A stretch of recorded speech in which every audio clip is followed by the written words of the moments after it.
Good Friday to you, everybody, in GOV/COM 664. Welcome to week, boom, 4. This is the halfway point, and I know this is Friday. This is belated? Not belayed. Yeah, that would be something else. Delayed video.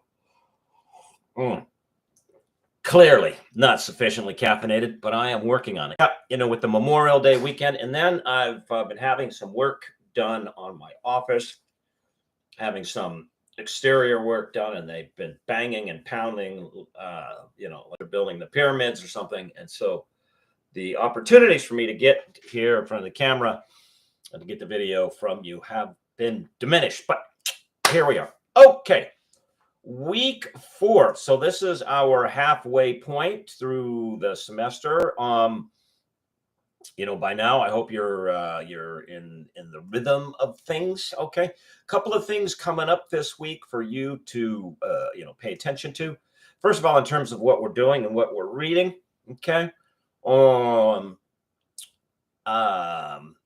We've looked at how, say, the media attempts to influence elections, and now we're taking a look at how government and individuals try to influence the media. Typically, that's done through cooperative relationships, meaning, you run this story or don't run that story, and we'll give you access to information that you otherwise wouldn't get. You get invited to the correspondence dinner or not, depending on how well you cooperate. And yesterday, May 30th, 2024,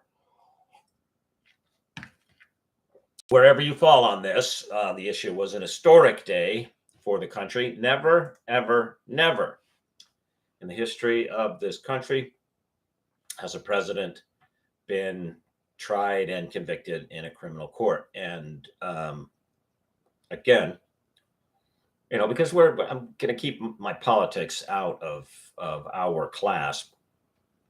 But the facts of the case remain, and they are interesting at best. For those who haven't followed the trial of former President Trump, you get right down to brass tacks. The charge was an additional crime enabled by a misdemeanor crime committed in 2006 with the intent, so the prosecution asserted, in influencing an election that would be held in 2016. So what this would mean, at least according to the prosecution, is that the president falsified business records back in 2006 in anticipation of the impact of said records on a presidential race that was yet to occur for 10 years. Okay, that's essentially the charge. There have been presidents that have been involved with much, much worse. Richard Nixon and Watergate springs to mind, that were not prosecuted. The question is, why not? Well, there's been sort of a gentle person's agreement in place within our country that minus, gross criminality, once a politician leaves office, especially if the opposing party becomes the office holder. So in this case, Donald Trump is a Democrat, defeated by Joe Biden. Donald Trump was a Republican, defeated by Joe Biden. The Democrats hold power over the judiciary, because the judiciary is subject to the executive branch in many ways. I mean, it's the third branch of government. It's supposed to be independent, but the Department of Justice, the DOJ, is not. The members of the DOJ, the appointees, are put into place by the executive and then confirmed by the legislative branches. But anyway, so the reason that this has been avoided has been sort of a gentle person's agreement that it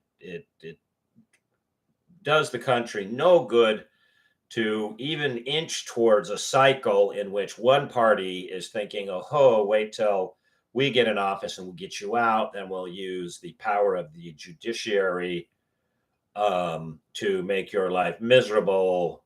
So get out. And this, opens the door to a cycle of what's sometimes called lawfare, that is using the legal system to wage war on your political opponents. And it's a good idea not to do that. Okay, what does this have to do with our class, you may be asking? Well, there are many commentators on the whole span of the political spectrum who are pointing out that this case may not have been brought, or certainly would not have proceeded in the way that it did, minus the relationship between media and government, namely a particular political party in power working with media to drive a story. And again, I'm not taking sides, but the story is Donald Trump is a criminal, that he needs to be prosecuted. He's a threat to democracy, and he needs to be prosecuted. He's a traitor to the country. He needs to be prosecuted. And this isn't partisanship on my part. This is the media frame from many sources. So government and media working together to drive that frame to influence the populace. I think what I'll do maybe for week 5, okay? You know what the heck? Week 5 is already up, but I will add a bonus question that, do you believe that there is this trifecta, this triangular relationship? Well, not trifecta, because that implies cooperation. This triangularized relationship between government, media, and the populace, in which, in this case, the conviction of former President Donald Trump, the relationship between government and media with the intent of influencing the populace played a pivotal role. Okay. And I'll let you decide what you think in your response, and then next week I'll weigh in with what I think. Okay. But in taking a look at the readings, we're going to look at how it is that members of government seek to control the media and massage the message. Now, control, can mean a wide variety of things, only allowing certain information out, favoring media by way of funding. You might be saying, what's that? NPR stands out as an example, that they receive a significant portion of their operational funds from the federal government. And, in recent months, there have been some whistleblowers come forward and say, hey, this place it's Democrat liberal from one end of the office to the other. Okay. So massaging the message, working with the media, can take a number of forms. Okay. So the questions, and there's 6 instead of 7 this time, all touch on that. All right. So, and for example,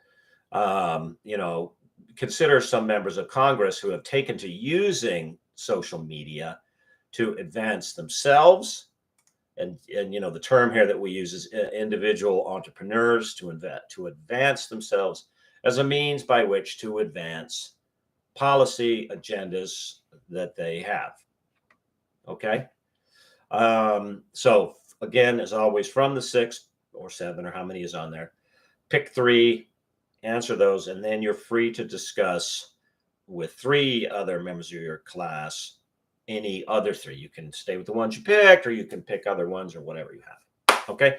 All right. So coming up this week, week number 4, on Monday, that's June the 3rd, your second film review is due. Now, I've finished grading all of week number 1. Okay. And some of you have jumped ahead with week number 2. Let me point out just a couple of things that I'm noticing by way of a trend.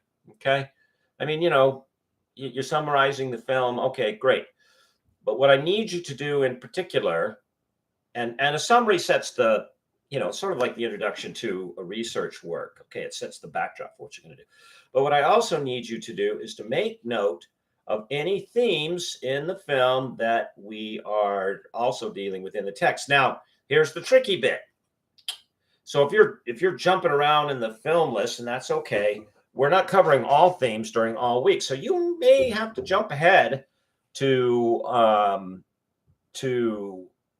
find the week in which the portion of the text that we're reading focuses on the themes that you're going to find in the movies. Each of the movies on that list have been carefully selected because they contain major, we're not talking about little peripheral themes, major themes that we're also dealing with in the text and in the class. And in writing up your discussion of the film, make sure to make note of those themes, okay? So, and I'm telling you that in the feedback, but just a little heads up. Okay. And then, of course, as we move through the semester here, halfway, we really only have readings and discussions, that is writings, up to week 7. Okay. And week 8, I'm not going to give you any readings. I'm not going to give you anything to write. That will be the week in which we have our final exam. I'll say more about the final exam next week, week 5, after we get over the halfway hump. Okay. All right, everybody. Sorry for the delay. Hang in there. Week 4, halfway through. Okay. If you have any questions, be sure to reach out to me. I'm going to be doing a little traveling, not this coming week, but the week after. So I will not be sitting in my office, but I'm available by email and by text if you have questions. Okay. So we will take it from there. All right, everybody. I think about you. I pray about you. Have a great weekend. Okay. And I will see you on Canvas. Goodbye. God bless.